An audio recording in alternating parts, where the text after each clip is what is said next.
Last summer, when I was alone in Tallinn, Estonia, I had to face a challenge. This challenge was this simple phrase, and many others like it, tere tulemast. I presume none of you speak Estonian? I take that as a no. And I was in the same situation as you are right now, back in the last summer, because I never spoke Estonian, never read an Estonian book, never watched an Estonian movie, never actually listened to an Estonian song, or met anybody from Estonia. Yet I had to act quickly. I had to be able to, at that one single spot, be able to understand what the barista was saying when I was ordering my coffee, be able to understand what the passport security person was asking me at the airport when I was coming to Estonia and I was leaving Tallinn. I had to be able to comprehend the language, to comprehend it at that very single moment. And this experience raised the question, how can one learn a language in a very limited amount of time, comprehend it, be able to act with it, be able to work with it, to meet people with it, and most of all, to progress in it? I attended a talk last September, which was right about this issue. It was held by a polyglot. She was from Slovakia and was willing to talk about how she was learning, and is still learning to this day, new languages. She told us of people that speak 6, 10, 12, 16 languages even. They devote their whole lives to this idea of being able to comprehend every single one of them, or as many as they could. And if you were thinking that there is some magical way, some magical secret, which she told me, I have to disappoint you. There is no single super method. If the polyglots, all of them worldwide, agree on one thing, it is that there is no way, one fastest way how to learn language. It has to be personal. You have to be able to choose a personal way and find it, and find your language through a personal way and modify it as much as you possibly can to suit you, to suit your type of learning. Some people prefer to stuff their head full of vocabulary and to fill it with words and phrases until their head bursts. Some of us prefer to watch a movie, to talk with a person in a pub, or like me, when going back from the library working on an essay for 6 hours till dying morning, meet a drunken Frenchman and talk to him in French and practice as much as I can. There are many ways. Some people even prefer those video games that you know your phones, the memorizes and those kind of things. I'm not much a fan of that, but that's a personal thing again. Today, what I'll be presenting to you is something different. These are the 4 points which are intrinsic to our learning, which are the building blocks of any learning of any language you will ever do. Doesn't matter if it's Chinese, if it's Arabic, it is Hebrew, Estonian, French, Spanish, any language whatsoever. These 4 things, message, importance, observation, comprehension, all amount to the same thing, the same goal, learning a language effectively. And they all are, as you'll soon find, interconnected. You cannot just focus on one of them. You cannot just focus on importance and hope that you will, through this relevance to who you are, you'll be able to learn it quickly. Or, similarly, you cannot just focus on comprehension, as we do in our schools nowadays. We focus too much on memorizing vocabulary or learning phrases about whatever thing that there is prescribed by the booklets. But that's not how you learn a language. I'll get into them more later once I progress through the talk. The first one is message.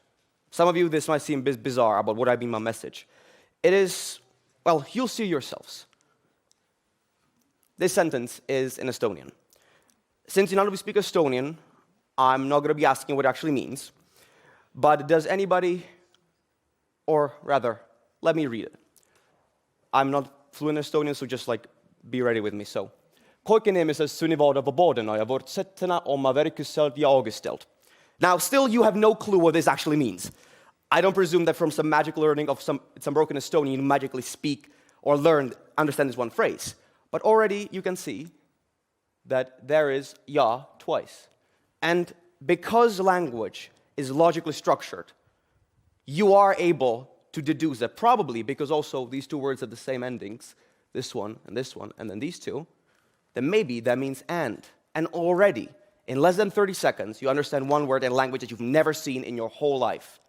And through progressing like this, through making these small steps, you're able to actually learn it.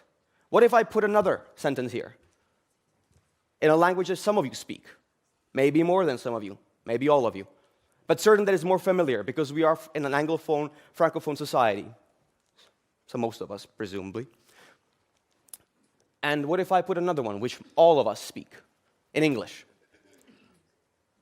This is how you learn language. Once you find the meaning, the message behind a sentence, you're able to acquire the language. There are signifiers in a language, which all help you to build the logical structure of this said language. When you understand the message, you unconsciously acquired language. This doesn't mean that by understanding one phrase from the Charter of Human Rights from the United Nations, you understand Estonian or French or English for that matter. It simply means that you will have the building blocks with which you can build the learning. You have the logical structure which builds on this language. Then you have importance. Every language, no matter what it is, has to be useful to you, has to be relevant to you, has to be something you enjoy. When I was in school many years ago, in my very elementary school, I was forced to study Spanish. I hated it. I couldn't stand it. Nothing against Spanish, nothing against that. It was simply I just didn't enjoy it. I couldn't learn a single sentence. When I was in Italy for my Duke of Edinburgh residential trip, I decided to study Italian, and I was just like, yes, I'm going to learn this language. And then I failed because I was not able to enjoy it, because I just didn't enjoy it. And actually, from that one trip, I had more from Swedish because I met a Swedish friend that I'm still in contact to this day. It is this enjoyment, this relevance to you, that is important. It has to be relevant to your education, something that you want to learn because you want to progress in your life. It has to be relevant because of your family, your friends. You have to find enjoyment in it. It has to be relevant because of your job. Maybe you have a job in, I don't know, Ireland or Stockholm, and you need to learn the language to be able to work with it. And, like me, maybe it's relevant to your travels. Because being international, this is what this whole day is about, means that you want to open yourself to other opportunities. For me, that means to see different cultures and different worlds. And as a part of that, you have to be able to speak the language to at least some degree. Languages are tools. Just like any other part of our lives, they can be used in some meaningful way.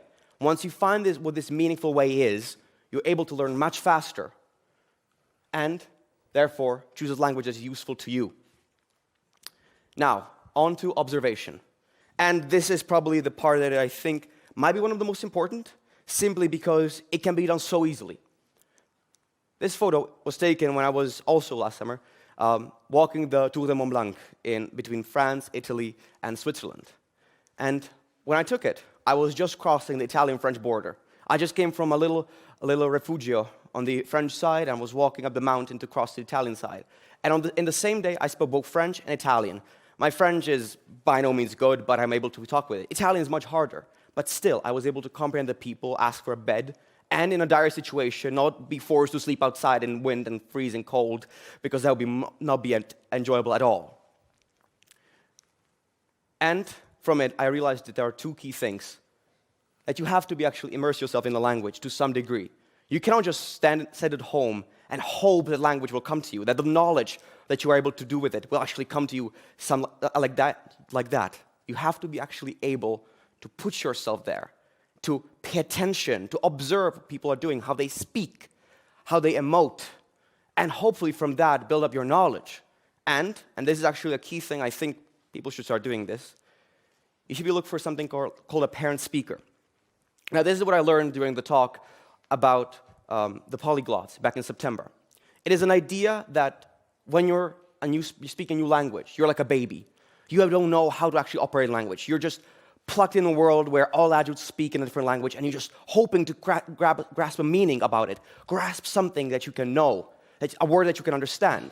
What you need is a parent speaker, somebody that will speak to you on the same level, will help you learn new words, and will actually correct you, will actually give you advice how to speak better, and will not diminish you in any sort of way. That is key, because when you're able to practice your speaking, your learning in that sense, you learn faster.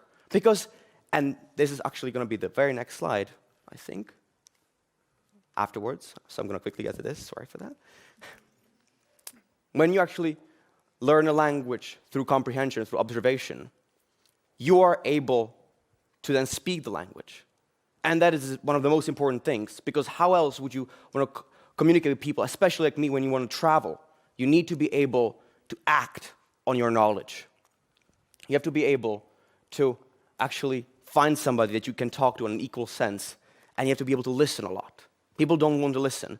They revert back to English. They revert back to their natural tongue because they are scared. Don't be scared. And this is going to sound like a great cliche. Don't be scared to make mistakes. Make them. They're going to be corrected by people, and you're going to learn from that. And now to the thing that I was hoping to talk about, comprehension. And this thing can be split into two parts: memory and comprehension, or knowledge. And I feel like nowadays in schools, what we do is we just stuff our heads with vocabulary until they explode. We shouldn't be doing that, because memory or knowledge isn't comprehension. Like, for example, I know one sentence in Irish. Anna Kimola Kugande Chlora. Does it mean I speak Irish? By no means. I don't even properly know what the sentence means, but I know it's Irish. I have that one piece of knowledge. But I couldn't say I comprehend the language. By no means whatsoever. And that's the issue. We force ourselves to learn complex vocabulary that is not relevant to us. We're forced to stuff our heads with words that don't bear any meaning and that we'll never probably use ever in our lives. Yet we don't actually focus on comprehending them, to comprehending the structures in the sentences, to actually using our existing knowledge from other languages, from our maternal tongues, to actually progress further. We should be doing that. We should be trying to learn with use of our existing languages. We should be using our native tongues. We should be using our abilities to speak from day one, and we should be looking at actions more than or nouns. When you learn what it means the word to hurt, it's still more useful than actually what the word arm is. You can be like hurt, but what will you do with an arm? It doesn't work like that. Actions are more important than words, and this sort of progress is something that's key for learning a language effectively. So what I presented to you today is 4 principles and some key points, some things that maybe you've heard, some things that maybe were new to you, the parent speaker probably. All these things are essential. You cannot remove one and hope that the others will come with it, or that you focus only on one of them and completely disregard the others. It is important to push yourselves to your limits, to go out there, and this is going to sound like a great cliche once again, but to push yourself, go out there and actually experience the language firsthand. No school, no institution, no book can ever give you that. And just on the very end, I would like to dispel one last thing that I've been told in past, that I've heard people tell me or people tell other people, that it's talent that's required. That for being able to learn language, you need talent. You need to be able to have this magical skill within you that you're born with. It's not true. Anyone can learn a language. Anyone I've known, when they push themselves hard enough, they're able to speak a language. Some people are far superior to me, and there are probably hundreds and millions like that. But it is that thing that you push yourselves that differentiates you from other people, this push. So don't be scared to push. Thank you.